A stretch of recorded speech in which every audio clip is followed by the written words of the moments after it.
అందరికీ నమస్తే అండి. మీకొక కామెడీ వీడియో వినిపిస్తా. రీసెంట్‌గా జగన్మోహన్ రెడ్డి గారి పర్యటన సందర్భంగా దేవరపల్లిలో ఒక మహిళకి సంబంధించిన హోటల్‌ని వైఎస్ఆర్‌సీపీ పార్టీ కార్యకర్తలు పూర్తిగా సర్వనాశనం చేసేశారు. దానికి సంబంధించి మా అడ్వకేట్ రజని ఏం మాట్లాడుతుందో ఒకసారి వినిపిస్తానండి. జనం విచ్చలవిడిగా వచ్చేస్తున్నారు. జన సందోహం అనే పదం వాడకుండా కేవలం షాపులో నష్టపోయిన మహిళ గురించే మాట్లాడాల్సి రావడం కడు దౌర్భాగ్యం అండి.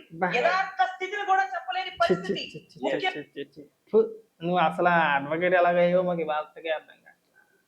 ఇప్పుడు నష్టపోయిన మహిళ గురించి మాట్లాడాలా లేదంటే జగన్మోహన్ రెడ్డికి వచ్చిన జనం గురించి అంటే భజన చేయాలంట.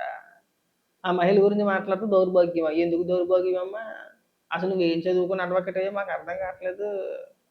వైఎస్ఆర్సీపీ పార్టీ కార్యకర్తలు ఫుల్లుగా తాగేసి సైకోల్లాగా ప్రవర్తించి ఆ హోటల్ పైకెక్కి పూర్తిగా సర్వనాశనం చేసింది కాకుండా ఆవిడ గురించి మాట్లాడితే కడు దౌర్భాగ్యమా? ఎందుకో మీ తెలివితేటలు తాగలట ఈ తెలివితేటలతోనే మీరు అడ్వకేట్లు అయిపోయారా?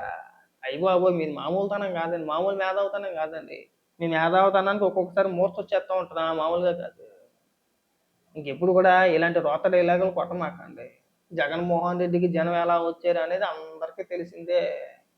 కాకినాడ నుంచి తీసుకొచ్చారు, రావులపాలెం నుంచి తీసుకొచ్చారు. కాకినాడకి దేవరపల్లికి ఎంత తేడా ఉందో తెలుసా అండి? ఎంత దూరం? రాజమండ్రి నుంచి కూడా తీసుకొచ్చారు. రాజమండ్రి నుంచి దేవరపల్లికి తక్కువ లెక్కైతే 30 కిలోమీటర్లు. రాజమండ్రి నుంచి కాకినాడకి ఒక 70+ ఉంటుంది. అంటే ఎన్ని కిలోమీటర్ల నుంచి తీసుకొచ్చారు జనాన్ని?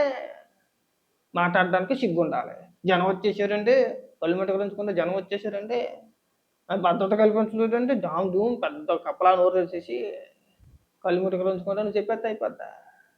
కనీసం బాధిత మహిళ గురించి ఒక్క మాట మాట్లాడలేని మీరు రాజకీయ విశ్లేషకులు, రాజకీయాల గురించి మీరు మాట్లాడతారు. కనీసం ఇకనైనా సరే ఇలాంటి పనికిమాల రోత డైలాగులు కొట్టడం మానేస్తే బాగుంటుంది. జనాలు అసహించుకుంటున్నారు, ప్రజలు నవ్వుకుంటున్నారు. ఇదేంట్రా బాబు ఇలా మాట్లాడుతున్నారు వీళ్ళు అసలు? కనీసం బుద్ధుని మాట్లాడుతున్నారా? బుద్ధి లేకుండా మాట్లాడుతున్నారా?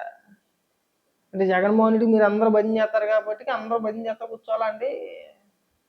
చాలా ఆశ్చర్యం ఏంటంటే ఇంకో డైలాగ్ కొట్టింది ఆవిడ.